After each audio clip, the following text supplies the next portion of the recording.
Welcome to another episode of Ship War. Shipper War. When ship happens, I'm there. I'm doing a news episode, you guys.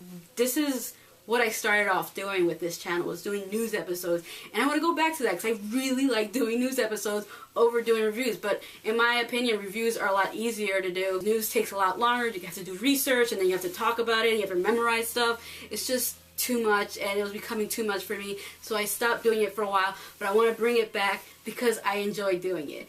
So with that said, the first news is coming out of the Hunger Games Catching Fire. That's why I'm dressed up as Katniss Everdeen. For those who don't know, I dressed up as Katniss Everdeen for Halloween. I got this jacket, I got the little pin here, I got the whole outfit. It was pretty awesome. So anyways, first news is coming out of the Hunger Games Catching Fire, and that is that Entertainment Weekly released the first promo still from the film, and it's of Katniss and Finnick. I have no idea who this Finnick guy is, but I know his casting was a big deal and people were going crazy about it.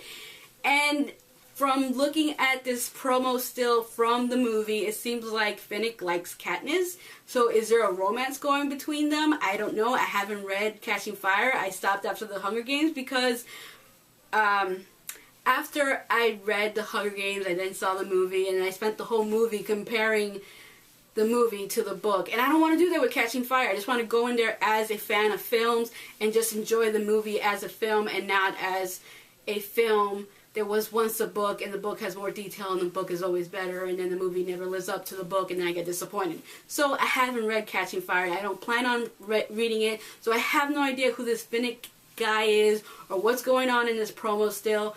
But I have to say, so far, I'm liking him a lot more than Peeta, at least appearance-wise. The shallow person in me is looking at this guy and being, yes, this guy is a lot more attractive, in my opinion, than Peeta. No offense to those who like Peeta. It's just, I'm going with my emotions and my first judgment. And I'm personally, appearance-wise, I'm liking this guy a lot. Sorry for being shallow. Next news is coming out of The Amazing Spider-Man 2. Emma Stone was interviewed and she talks about Gwen Stacy and MJ's interaction in the movie and whether or not Gwen Stacy's jealous or whatever, and Emma Stone jokes about it. And then I was watching this interview and I'm like, who is this shiny Woolly or whatever her name is, and she was cast as MJ? Why do I not know this? Oh yeah, that's right, because I have no interest in watching The Amazing Spider-Man 2 because I really didn't like The Amazing Spider-Man.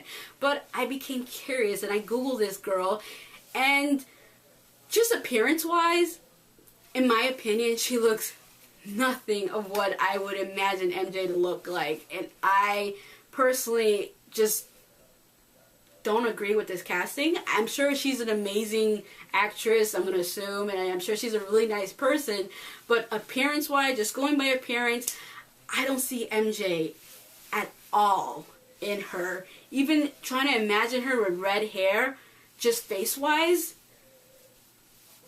she doesn't remind me of MJ.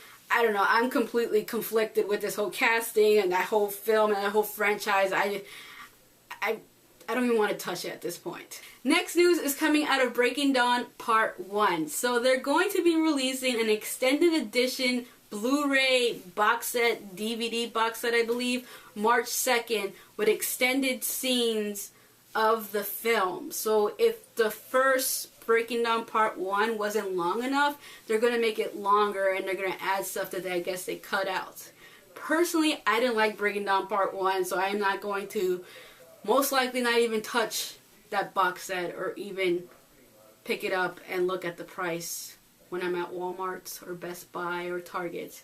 So for those who do want to have an extended version of Breaking Dawn Part 1, congratulations, March 2nd.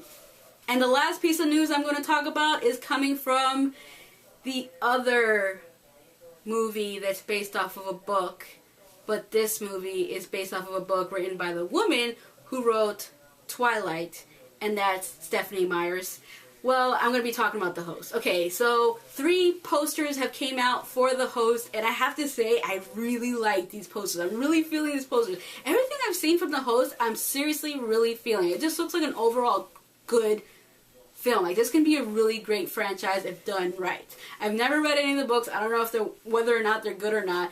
But going by the trailers and these posters, right now I'm feeling the marketing for this film. I'm really feeling it, and I'm really looking forward to it. So there's 3 posters. They have different sayings on them. It says, choose to love, choose to believe, or choose to fight. And those are the 3 main posters that were released for the host. And again, I'm really liking the art for these posters. I'm really liking what's coming out of the host.